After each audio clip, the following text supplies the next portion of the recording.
ஆனா இவர் இப்படி ஒரு விஷயத்த சொல்லுவாருன்னு யாருமே எதிர்பார்க்கல. ரீசெண்டா நடிகர் ஜெய் வந்து டிவி கேவ்ல சேர்ந்திருந்தாரு. உண்மையாவே இவருக்கு தைரியம் கொஞ்சம் அதிகம் தான். அவர் என்ன சொன்னாரு நீங்களே பாருங்க. இப்ப நான் ரீசெண்டா கேள்விப்பட்டேன், இந்த எலெக்ஷன்ல கூட ஒரு ஓட்டுக்கு 3000 ரூபாய் பணம் தராங்க, அதுவும் உங்க குலதெய்வத்து மூலம்லாம் சத்தியத்தை வாங்கிட்டு தான் அந்த பணமே உங்ககிட்ட கொடுக்குறாங்க அப்படின்ற மாதிரி நான் கேள்விப்பட்டேன்.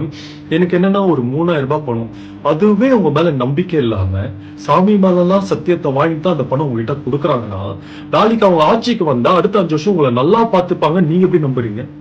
சரி, அதே கடவுள் கிட்ட போயிட்டு சாமி சாமி உன் மேல சத்தியம் பண்ணி நான் யார்கிட்ட இருந்து பணம் வாங்கினோ அவங்களுக்கு தான் நான் ஓட்டு போட்டேன்னு சொன்னா நீங்க வணங்குற கடவுள் ரொம்ப சந்தோஷப்படுவார் நினைக்கிறீங்களா? கொஞ்சம் யோசிங்க ப்ளீஸ். நாங்கெல்லாம் அப்படி யோசிச்சனால்தான் இதை தைரியமா எடுத்து மாட்டிருப்போம். இந்த கட்சியில இருந்து வந்து யாரும் பணம் தரல. ஒருத்தர் தமிழ்நாடு நல்லா இருக்கணும், தமிழ்நாட்டு மக்கள் நல்லா இருக்கணும், இங்க எதுவுமே இல்லாதவங்க கூட அட்லீஸ்ட் அவன் ஒரு ஆவரேஜ் லைஃப் ஆச்சு வாழணும்னு சொல்லிட்டு நினைச்சு ஒருத்தர் எல்லாத்தையும் விட்டுட்டு லிட்டரலி எல்லாத்தையும் விட்டுட்டு உங்களை மட்டுமே நம்பி தமிழ்நாட்டு மக்களை மட்டுமே நம்பி ஒருத்தர் வந்திருக்காரு. ப்ளீஸ் அவரை தெய்வம் செஞ்சு ஏமாத்திராதீங்க.